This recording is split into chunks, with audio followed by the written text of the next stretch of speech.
جب کبھی حضرت عمر رضی اللہ تعالیٰ عنہ کے زمانہ میں قحط پڑتا تو حضرت عمر رضی اللہ تعالیٰ عنہ حضرت عباس بن عبد المطلب رضی اللہ تعالیٰ عنہ کے وسیلہ سے دعا کرتے اور فرماتے کہ اے اللہ، پہلے ہم تیرے پاس اپنے نبی صلی اللہ علیہ وآلہ وسلم کا وسیلہ لایا کرتے تھے تو تو ہم پر پانی برساتا تھا۔ اب ہم اپنے نبی کریم صلی اللہ علیہ وآلہ وسلم کے چچا کو وسیلہ بناتے ہیں تو تو ہم پر پانی برسا۔ حضرت انس رضی اللہ تعالی عنہ نے کہا کہ چنانچہ بارش خوب ہی برسی۔ صحیح البخاری حدیث نمبر 1010۔ ایک شخص جمعہ کے دن مسجد میں داخل ہوا۔ اب جہاں دارالقضاء ہے اسی طرف کے دروازے سے وہ آیا تھا۔ رسول اللہ صلی اللہ علیہ وآلہ وسلم کھڑے ہوئے خطبہ دے رہے تھے۔ اس نے بھی کھڑے کھڑے رسول اللہ صلی اللہ علیہ وآلہ وسلم کو مخاطب کیا، کہا کہ یا رسول اللہ صلی اللہ علیہ وآلہ وسلم، جانور مر گئے اور راستے بند ہو گئے، اللہ سے دعا کیجئے کہ ہم پر پانی برسائے۔ چنانچہ رسول اللہ صلی اللہ علیہ وآلہ وسلم نے دونوں ہاتھ اٹھا کر دعا فرمائی، اے اللہ ہم پر پانی برسا، اے اللہ ہمیں سیراب کر۔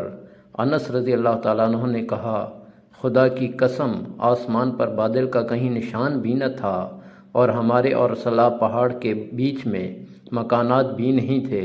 اتنے میں پیچھے سے پہاڑ کے پیچھے سے بادل نمودار ہوا، ڈھال کی طرح، اور آسمان کے بیچ میں پہنچ کر چاروں طرف پھیل گیا اور برسنے لگا۔ خدا کی قسم، ہم نے ایک ہفتہ تک سورج نہیں دیکھا۔ پھر دوسرے جمعے کو ایک شخص اسی دروازے سے داخل ہوا۔ رسول اللہ صلی اللہ علیہ وسلم کھڑے خطبہ دے رہے تھے، اس لیے اس نے کھڑے کھڑے کہا، یا رسول اللہ، کثرت بارش سے جانور تباہ ہو گئے اور راستے بند ہو گئے، اللہ سے دعا کیجئے بارش بند ہو جائے۔ رسول اللہ صلی اللہ علیہ وآلہ وسلم نے دونوں ہاتھ اٹھا کر دعا کی کہ اے اللہ، ہمارے اطراف میں بارش برسا، جہاں ضرورت ہے ہم پر نہ برسا۔ اے اللہ، ٹیلوں، پہاڑوں، وادیوں اور باغوں کو سیراب کر۔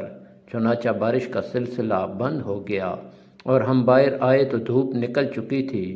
شریک نے بیان کیا کہ میں نے انس رضی اللہ تعالیٰ عنہ سے دریافت کیا کہ کیا یہ پہلا ہی شخص تھا؟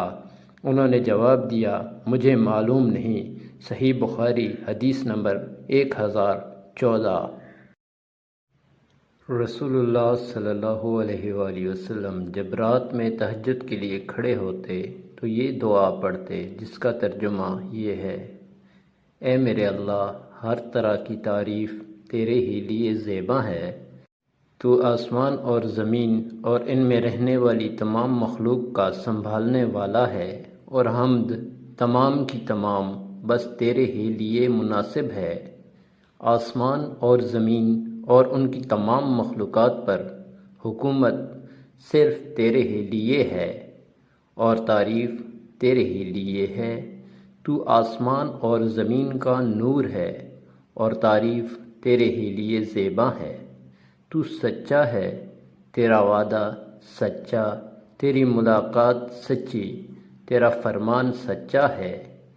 جنت سچ ہے، دوزخ سچ ہے، انبیاء سچے ہیں، محمد صلی اللہ علیہ وآلہ وسلم سچے ہیں، اور قیامت کا ہونا سچ ہے۔ اے میرے اللہ، میں تیرا ہی فرما بردار ہوں اور تجھ ہی پر ایمان رکھتا ہوں، تجھ ہی پر بھروسہ ہے، تیری ہی طرف رجوع کرتا ہوں، تیرے ہی عطا کیے ہوئے دلائل کے ذریعے بحث کرتا ہوں اور تجھ ہی کو حکم بناتا ہوں۔ پس جو خطائیں مجھ سے پہلے ہوئیں اور جو بعد میں ہوں گی، ان سب کی مغفرت فرما، خواہ وہ ظاہر ہوئی ہوں یا پوشیدہ۔ آگے کرنے والا اور پیچھے رکھنے والا تو ہی ہے، معبود صرف تو ہی ہے، یا یہ کہا کہ تیرے سوا کوئی معبود نہیں۔ صحیح بخاری حدیث نمبر 1120۔